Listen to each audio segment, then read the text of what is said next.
Hello friends, welcome to Kaipunyam. ഇന്ന് ഞാൻ ചെയ്യാൻ പോകുന്നത് ഒരു കേക്ക് റെസിപ്പിയാണ്. റവ കൊണ്ടുള്ള ഒരു കേക്കാണ്. വളരെ സിമ്പിളായിട്ട് ചെയ്യാം. നിങ്ങളെല്ലാവരും ചെയ്ത് നോക്കണം. ഇത് ഞാൻ ഈ കേക്ക് മോൾഡിലാണ് ചെയ്യുന്നത്. കേക്ക് മോൾഡ് ഇല്ലെങ്കിൽ വീട്ടിലുള്ള പേപ്പർ ഗ്ലാസ്സോ സാധാരണ ഗ്ലാസ്സിലോ ചെയ്യാം. ഞാൻ ഇതിനകത്ത് ബട്ടർ തടകിയിട്ട് നല്ല മൈദാമാവ് ഇട്ട് സ്പ്രെഡ് ചെയ്ത് വെച്ചിട്ടുണ്ട്. ഇനി നമുക്കിനി എങ്ങനെയാണ് ചെയ്യുന്നതെന്ന് നോക്കാം. ഈ കപ്പ് അളവിലാണ് ഞാൻ എല്ലാം എടുക്കുന്നത്. ഈ കപ്പിന് ഒരു 1/4 കപ്പ് പാലെടുത്തിട്ടുണ്ട്. ഈ പാലിലേക്ക് വിനിഗറോ ഇല്ലെങ്കിൽ നാരങ്ങാ നീരോ 1 സ്പൂൺ ഒഴിച്ച് നമുക്ക് മാറ്റി വയ്ക്കണം. ബട്ടർ മിൽക്ക് കിട്ടുന്നതിന് വേണ്ടിയാണ് അങ്ങനെ ചെയ്യുന്നത്. നല്ല കലക്കിയിട്ട് നമുക്കിത് മാറ്റി വയ്ക്കാം. പിന്നെ അതേ കപ്പിൽ ഒരു 1/4 കപ്പ് ബട്ടർ എടുക്കണം.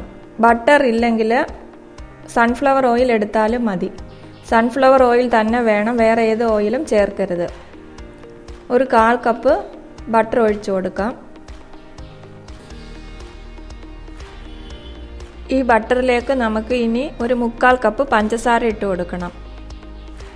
മധുരം കൂടുതൽ വേണമെങ്കിൽ 1 കപ്പ് കൂടെ ചേർക്കാം. ഞാൻ 1/4 കപ്പാണ് ചേർത്തിരിക്കുന്നത്. ബട്ടറിനകത്ത് പഞ്ചസാര നല്ല ഒന്ന് മിക്സ് ആവണം. അതിനുവേണ്ടി നല്ല ഒന്ന് ഇളക്കി കൊടുക്കണം. പഞ്ചസാര ഇപ്പം നല്ല അലിഞ്ഞു വന്നിട്ടുണ്ട്. പഞ്ചസാര വേണമെങ്കിൽ നമുക്ക് മിക്സിയിലൊന്ന് പൊടിച്ചുകൂടെ ചേർക്കാം. ഇനി റവ ഇട്ട് കൊടുക്കണം. 1 കപ്പ് റവയാണ് എടുത്തിരിക്കുന്നത്.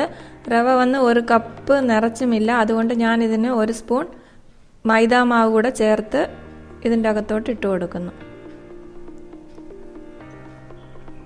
അങ്ങനെ മൈദാമാവ് വേണ്ടെങ്കിൽ നമുക്ക് ഫുൾ 1 കപ്പ് റവ ഇട്ട് കൊടുക്കാം.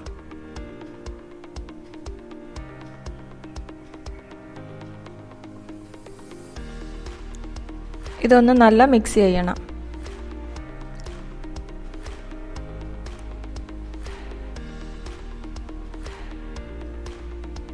ഇനി ഇതിലേക്ക് നമുക്ക് ബേക്കിംഗ് പൗഡർ 1 സ്പൂൺ ഇട്ട് കൊടുക്കാം. പിന്നെ ഒരു 1/2 സ്പൂൺ ബേക്കിംഗ് സോഡ ഇടണം. ബേക്കിംഗ് സോഡ വന്ന് നമ്മൾ അപ്പത്തിനെല്ലാം ഇടുന്നതാണ് ബേക്കിംഗ് സോഡ. ബേക്കിംഗ് പൗഡർ വന്ന് സൂപ്പർ മാർക്കറ്റിലെല്ലാം കിട്ടും. പിന്നെ 1 നുള്ള് ഉപ്പിട്ട് കൊടുക്കണം. എല്ലാം കൂടെ ഒന്നുകൂടെ ഒന്ന് മിക്സ് ചെയ്തിട്ട് നമുക്കിനി ഇതിലേക്ക് പാലൊഴിച്ചു കൊടുക്കണം.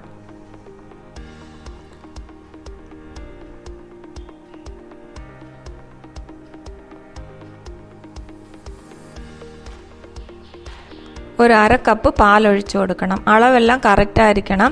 നിങ്ങൾക്ക് ഇതേമാതിരി കപ്പില്ലെങ്കിൽ ഗ്ലാസ് ആയാലും മതി. ഏത് അളവ് എടുക്കുന്നോ അതിനെല്ലാം കറക്റ്റായിട്ടുള്ള മെഷർമെൻറ്റിൽ വേണം നമുക്ക് ഇൻഗ്രീഡിയൻസ് ചേർക്കാൻ. എല്ലാം ചേർത്തതിന് ശേഷം നല്ല ഒന്ന് മിക്സ് ചെയ്യണം. ഇപ്പം നമുക്ക് നല്ല വെള്ളം കൂടിയതുപോലെ തോന്നും.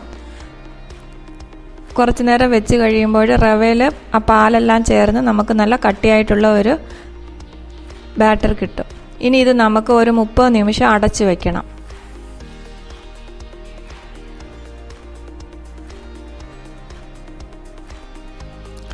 30 നിമിഷം കഴിഞ്ഞ് എടുത്ത് നോക്കിയാൽ പാലെല്ലാം നല്ല റവയ്ക്കകത്ത് ചേർന്ന് നല്ല കട്ടിയായിട്ട് വന്നിട്ടുണ്ട്. ഇനി ഇതിലേക്ക് ഒരു 1/2 സ്പൂൺ വാനില എസൻസ് ചേർക്കണം.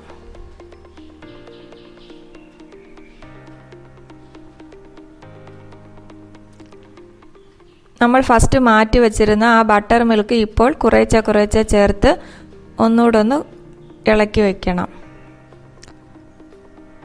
ഒരു ദോശമാവിൻ്റെ പരുവത്തിൽ വേണം ഈ മാവ് ഇരിക്കാൻ. ഇപ്പം നല്ല കറക്റ്റായിട്ട് വന്നിട്ടുണ്ട്.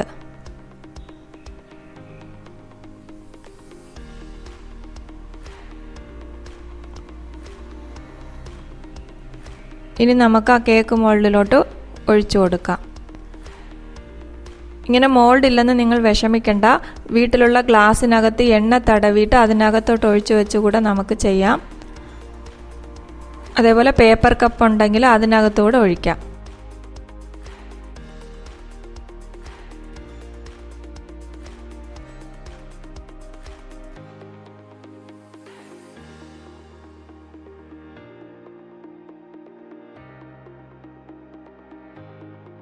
ഇല്ലെങ്കിൽ കുക്കറിൽ കൂടെ എണ്ണ തടവിയിട്ട് ഇത് ഡയറക്റ്റായിട്ട് ഒഴിച്ച് നമുക്ക് വേവിച്ചെടുക്കാം. ബാക്കി വരുന്നത് ഞാൻ വേറൊരു മോൾഡിനകത്ത് ഒഴിച്ചു കൊടുക്കുന്നുണ്ട്. അതിനകത്ത് ബട്ടർ പേപ്പർ എണ്ണ തടകി വെച്ചിട്ടുണ്ട്. നിങ്ങളുടെ കയ്യിൽ ബട്ടർ പേപ്പർ ഇല്ലെങ്കിൽ സാധാരണ പേപ്പറിനകത്ത് എണ്ണ തടകി വെച്ചാൽ മതി. ഇത് നമുക്കിനി ബേക്ക് ചെയ്തെടുക്കാം. അതിനുവേണ്ടി ഞാനൊരു പാത്രം ഒരു 10 നിമിഷം മുമ്പേ അടുപ്പത്ത് വെച്ച് ചൂടാക്കി വെച്ചിട്ടുണ്ട്. ഇതിനകത്ത് വെള്ളമോ ഉപ്പോ ഒന്നും ചേർക്കണ്ട. ചുമ്മാ പാത്രം മാത്രം വെച്ചാൽ മതി. അതിൻ്റെ മേളിൽ വേറൊരു ചെറിയ തട്ട് വെച്ചിട്ട് അതിനകത്തോട്ട് നമ്മളിത് എടുത്ത് വെക്കണം.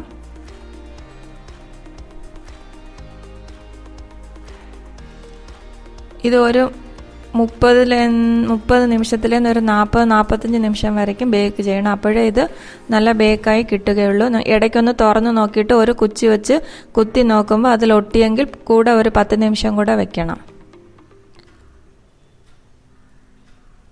ഒരു 45 നിമിഷം കഴിഞ്ഞിട്ടുണ്ട്. ഇത് നല്ലതായിട്ട് ബേക്കായി വന്നിട്ടുണ്ട്. നിങ്ങളെല്ലാവരും ചെയ്ത് നോക്കണം. നല്ല സോഫ്റ്റായിട്ട് വന്നിട്ടുണ്ട്. അതേപോലെ എൻ്റെ ഈ ചാനൽ ഇനിയും സബ്സ്ക്രൈബ് ചെയ്യാത്തവരുണ്ടെങ്കിൽ സബ്സ്ക്രൈബ് ചെയ്യണം. ഈ വീഡിയോയുടെ താഴെ കൈപുണ്യത്തിൻ്റെ അടുത്ത് ഒരു റെഡ് കളർ ബട്ടൺ ഉണ്ട്, അത് പ്രസ് ചെയ്യണം. അതിനടുത്ത് തന്നെ ഒരു ബെല്ലൈക്കൺ ഉണ്ട്, അത് പ്രസ് ചെയ്താൽ ഞാനിടുന്ന വീഡിയോ നിങ്ങൾക്ക് നോട്ടിഫിക്കേഷനായി വരും. അതേപോലെ ഈ റെസിപ്പി ചെയ്ത് നോക്കിയിട്ട് നിങ്ങൾക്ക് ഇഷ്ടമായാൽ നിങ്ങളുടെ ഫ്രണ്ട്സിനും റിലേറ്റീവ്സിനും നിങ്ങൾ ഷെയർ ചെയ്ത് കൊടുക്കണം.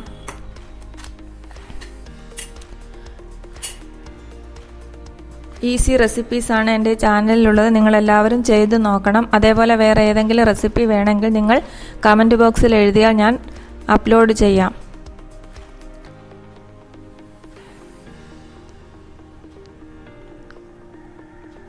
നല്ല സോഫ്റ്റ് റവ കേക്കാണ്. നല്ല ടേസ്റ്റാണ്.